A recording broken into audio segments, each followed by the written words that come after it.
ہم پیدائش کی کتاب کا جائزہ لے رہے ہیں جو 2 حصوں پر مبنی ہے۔ پہلے حصے کا آغاز باغ میں ہوتا ہے، جہاں ہم انسانیت کو اپنی تباہی کی طرف مڑتے اور گرتے ہوئے دیکھتے ہیں۔ یہ بابل کے برج پر ختم ہوتی ہے، جہاں خدا باغی انسانیت کو بکھیر دیتا ہے۔ پھر پیدائش کا دوسرا حصہ شروع ہوتا ہے جو صرف ایک خاندان پر مرکوز ہوتا ہے۔ اور اس کے درمیان میں یہ کہانی ہے جو پیدائش کے ان 2 حصوں کو جوڑتی ہے اور ہمیں سمجھنے میں مدد دیتی ہے کہ یہ پوری کتاب کس بارے میں ہے۔ تو پھر ہم بابل کے برج سے اس درمیانی کہانی تک کس طرح پہنچتے ہیں؟ بابل کے برج پر بکھرنے کے بعد نسب نامہ ہے، اور یہ ایک قبیلے کی تفصیل بیان کرتے ہوئے ایک شخص تک پہنچتا ہے جس کا نام ہے ابرام۔ شاید آپ اسے ابراہیم کے نام سے جانتے ہوں۔ اور خدا نے ابراہیم کے ساتھ وعدے کرنا شروع کیے، جیسا کہ وہ اسے برکت دے گا اور بے شمار اولاد دے گا، اور اس نے کہا کہ اس کے اور اس کے خاندان کے وسیلہ سے دنیا کی تمام قومیں خدا کی برکات حاصل کر سکیں گی۔ لہٰذا بنیادی طور پر خدا کی کوشش ہے کہ تمام انسانیت کو باغ کی اچھائی اور دنیا کے لیے اپنے اصلی منصوبے کی طرف بحال کرے۔ یہ اس کا انسانیت کو بچانے کا منصوبہ ہے، اسی لیے پیدائش کا دوسرا پورا حصہ صرف اسی ایک خاندان کے بارے میں ہے۔ لہٰذا ابراہیم ہے، اور پھر اس کا بیٹا اسحاق، جس کا بیٹا یعقوب، اور پھر اس کے 12 بیٹے ہیں۔ اور ہر نسل کے ساتھ خدا اپنے وعدے کی تجدید کرتا ہے کہ وہ انہیں اور ان کے وسیلہ سے تمام قوموں کو برکت دے گا۔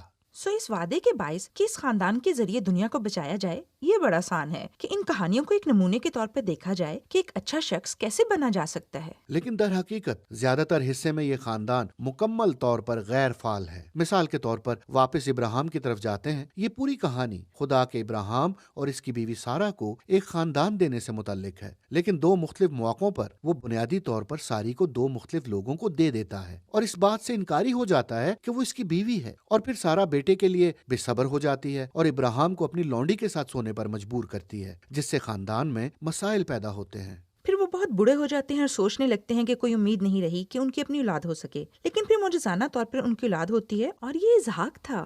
اسحاق کے 2 بیٹے تھے، عیساؤ اور یعقوب، اور یوں لگتا ہے کہ چیزیں بہتر ہونے لگی ہیں۔ لیکن پھر چھوٹا بھائی یعقوب خاندانی میراث چاہتا ہے جو اس کے بڑے بھائی عیساؤ کی ہے، لہٰذا وہ ایک منصوبہ تیار کرتا ہے کہ کس طرح وہ اسے اپنے باپ اسحاق سے چرائے گا، جو کہانی کے اس موقع پر بوڑھا اور اندھا ہو چکا ہے۔ ایسا کون کرے گا؟ اپنے اندھے باپ سے چوری؟ بھیانک بات ہے۔ ہاں، اور وہ وہاں سے چلا جاتا ہے۔ لہٰذا یعقوب کے وہاں سے روانہ ہونے کے بعد 12 بیٹے ہوتے ہیں، ایک بڑا خاندان بنتا ہے۔ لیکن یعقوب اپنے 11ویں بیٹے یوسف سے بہت محبت کرتا ہے، دوسروں سے بہت زیادہ، اور وہ اسے ایک خاص مختلف رنگوں کا کوٹ دیتا ہے، اور اس کے بھائی اس وجہ سے اس سے نفرت کرنے لگتے ہیں۔ اس قدر زیادہ کہ وہ اسے قتل کرنے کا منصوبہ بناتے ہیں۔ لیکن وہ ایسا نہیں کرتے، اس کی بجائے وہ اسے غلامی میں بیچ کر مصر بھیج دیتے ہیں۔ اب مصر میں ڈرامائی حالات کے ایک پاگل کرنے والے سلسلے میں یوسف جیل سے نکل کر وہاں دوسرے درجے کا حاکم بن جاتا ہے۔ بعد میں پورے مشرق وسطیٰ میں قحط پڑتا ہے، اور یوسف کے بھائی خوراک کی تلاش میں مصر آتے ہیں، اور جب وہ وہاں پہنچتے ہیں تو وہ وہاں اس علاقے کے حکمران کے طور پر کسے ملتے ہیں؟ یہ یوسف تھا، وہ جسے انہوں نے غلامی میں بیچ دیا تھا، لیکن حقیقت میں اس نے انہیں بھوکا مرنے سے بچایا تھا۔ اب آپ یہاں دیکھتے ہیں، یہ ابراہیم کے پوتوں کی اولاد ہیں جنہوں نے اپنے بھائی کے ساتھ یہ بھیانک سلوک کیا، لیکن خدا نے ان کی برائی کو بھلائی سے بدل دیا۔ اور بالکل یہ بات یوسف نے کتاب کے آخری پیراگراف میں کہی ہے، تم نے تو مجھ سے بدی کرنے کا ارادہ کیا تھا، لیکن خدا نے اسی سے نیکی کا قصد کیا تاکہ بہت سے لوگوں کی جان بچائے۔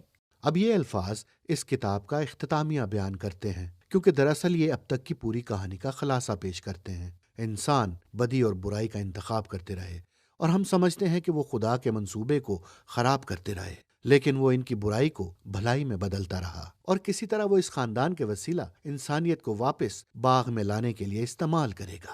اچھا، تو یہ ہے پیدائش کی کتاب، لیکن ہمیں ابھی بھی نہیں پتا کہ خدا کس طرح اس خاندان کو ہمیں واپس باغ میں لے جانے کے لیے استعمال کرے گا۔ ہاں، لیکن یہ تو توریت کی محض پہلی کتاب ہے، اور باقی ساری بائبل اسی بات کا جواب دیتی ہے۔